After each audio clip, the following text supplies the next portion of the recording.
félicite de ce meeting unitaire, parce qu'on a bien besoin d'unité dans cette période avec un gouvernement aussi mobilisé et aussi déterminé à porter des mauvais coups. Vous dire,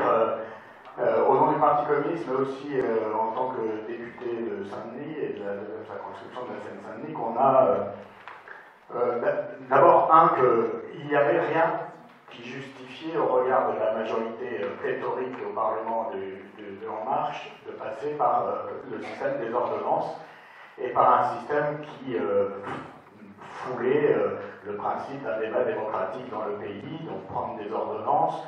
sans respecter le Parlement, sans respecter le dialogue social, en plein milieu de l'été. Il y avait là, d'abord, dans la méthode, quelque chose de tout à fait antidémocratique. La deuxième remarque que je voudrais faire, c'est que Macron a dit lui-même dans la campagne, et ensuite dans les arguments pour justifier les ordonnances, qu'il considérait, et c'est la raison pour laquelle d'ailleurs c'était la première mesure et la première loi qui venait en débat au Parlement, que pour lui, c'était la clé de voûte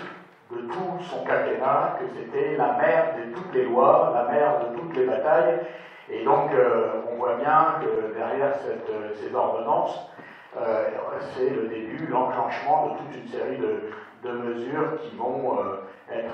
précariser tous les segments de la vie, notamment des catégories moyennes et des catégories modestes. Dire également que cette façon de gouverner, avec une majorité pléthorique, mais en même temps en passant par-dessus le Parlement, c'est une conception aussi de la direction du pays, qui est une conception de considérer un vieux pays démocratique comme la France comme une start-up avec une ministre du Travail qui est ramenée au rang d'une DRH, qu'elle a été d'ailleurs dans un passé assez récent. Dire également que dans le débat au Parlement, et d'autres, Clémentine Autain, Éric Coquerel en parlant sans doute aussi tout à l'heure, on a certes vu plus de femmes et plus de jeunes à l'Assemblée nationale, mais que phénomène assez peu évoqué, c'est que les catégories sociales et la représentation des catégories supérieures dans l'Assemblée nationale a explosé, et qu'on a avec la majorité En Marche, certes plus de femmes et plus de jeunes, mais on a tous des gens qui sont issus des catégories sociales très supérieures, plus supérieures encore que ce qu'était l'Assemblée nationale précédente, c'est peu dire, et avec des gens qui sont dans le dogme libéral, sans qu'ils soient tempérés éventuellement par des expériences de terrain, comme ça avait pu être le cas avec d'autres gouvernements qui étaient aussi libéraux, mais qui parfois, en prise avec certaines réalités locales, pouvaient tempérer leur velléité. Là, c'est pas le cas, c'est du dogmatisme pur, et je pense qu'il va falloir en tenir compte, il faut l'avoir à l'esprit pour comprendre la nature des débats et la rapidité avec laquelle ils veulent agir et la facilité avec laquelle ils espèrent y arriver. Deuxième grande remarque que je voudrais faire, c'est que nous avons mené une bataille parfaitement complémentaire et cohérente entre le groupe des députés communistes et le groupe de la France Insoumise, où nous avons d'ailleurs voté ensemble tous les amendements, on a été dans une complémentarité d'intervention, d'amendements et de démarches, qui nous a permis quand même, malgré tout, et malgré la période estivale, malgré la volonté d'aller vite, qui nous a quand même, malgré tout, permis de mettre quelques sujets dans le débat public à travers notre acharnement et notre détermination à contester cette loi, et en utilisant toutes les procédures qu'on pouvait utiliser pour cela. Dire qu'on a même réussi à faire un recours au Conseil constitutionnel en ayant le nombre de députés pour le faire, ce qui était loin d'être forcément gagné. Alors après, moi je crois que pour aller vite, on a affaire, je pense, comme rarement on a eu, ou jamais, moi en tout cas, autant que je m'en souvienne, à un gouvernement de classe dans son expression la plus pure, j'ai envie de dire. C'est-à-dire qu'on est vraiment dans une politique qui est ouvertement une politique pour les riches, avec cette fameuse théorie du ruissellement, c'est-à-dire que plus les riches s'enrichiront, plus ça ruissellera sur le reste de la société, que tout le monde pourra en profiter. On sait tous ici, je pense, à quel point cette vision des choses est à la fois une supercherie, une inefficacité, ne fonctionne jamais, puisque ça ne ruisselle jamais, et qu'on ne voit sans cesse les inégalités se creuser. Alors nous, ce que nous avons fait au Parlement, c'est qu'à la fois nous nous sommes battus contre les mesures, dont 5 d'entre elles particulièrement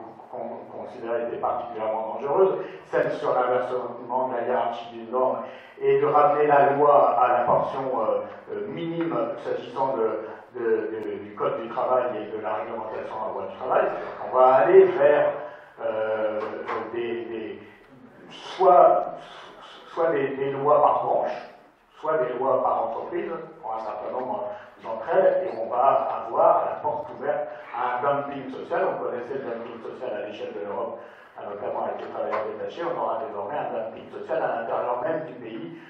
puisque chaque entreprise pourra concurrencer l'autre avec sa propre réglementation interne à l'entreprise ou interne à la branche, et donc c'est la porte ouverte à l'affaiblissement des droits, à l'affaiblissement des travailleurs et à la réduction de leurs droits et à un code du travail différencié, donc avec beaucoup moins de possibilités de se défendre. Ce sont des licenciements facilités, c'est la santé au travail avec les CHCT, enfin, vous connaissez tout ça, mais nous n'avons pas seulement lutté contre les mauvais coups, nous avons les uns et les autres aussi fait des propositions sur ce que pourrait être un code du travail du XXIe siècle, c'est-à-dire adapté à l'évolution du travail et qui puisse être plus protecteur pour les travailleurs. Alors je conclurai en disant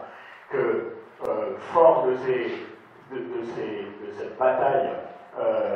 il faut maintenant essayer, Jean-Baptiste Ayrault avait raison de dire qu'ils vont essayer d'atomiser le mouvement social, d'essayer de le différencier, ils vont agir tout azimut, le travail, le logement, l'éducation,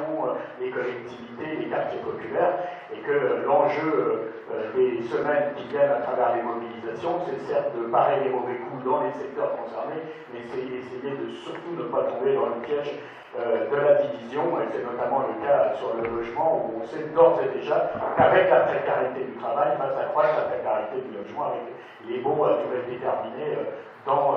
le logement social. Donc, pour ma part, je vais retourner à Saint-Denis d'ailleurs pour une initiative en ce sens. Il y a un immense enjeu à ce que la mobilisation du 12 soit la plus forte possible. Du 21, puisque maintenant elle est annoncée jour du Conseil des ministres, où le Conseil des ministres ratifiera les ordonnances. Et pour ma part, j'appelle, avec tous mes collègues d'ailleurs de Saint-Denis, communistes et autres, nous appelons à être aussi le plus nombreux possible sur les ordonnances, mais aussi sur tous les autres enjeux, contrats aidés, logements et autres, à être dans la rue de 23 à Paris. Voilà pour ce qui concerne l'appel à la mobilisation avec lequel je voulais conclure. Merci.